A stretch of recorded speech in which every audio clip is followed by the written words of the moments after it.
Atusan omah nang telung kecamatan nang Kabupaten Ngawi rusak sampai ambruk diterak angin pentil muter di kancani udan es Sabtu sore wingi.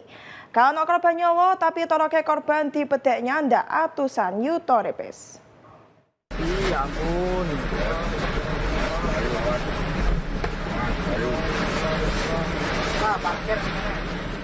Cuaca sangat rupa angin pentil muter di kancani udan es nerak wilayah telung kecamatan nang Kabupaten Ngawi Sabtu sore. Kecamatan kedampak yaiku Kecamatan Geneng, Kecamatan Ngawi, ambek Kecamatan Pito.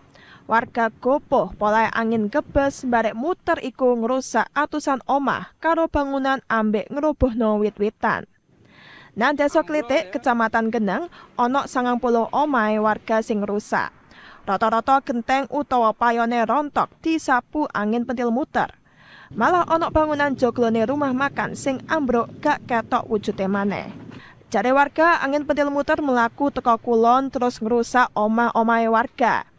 Ditambah udan es sing sak krikil-krikil nggarakno warga keweden.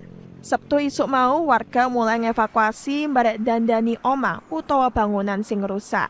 Kaono korban nyawa nang kedadean iku, sauntara toroke korban dipedek nyanda atusan yuto repes. Pihak BPBD Ngawi sik ngejer barek nyatet dampake bencana iku. Ito Wahyu, JTV.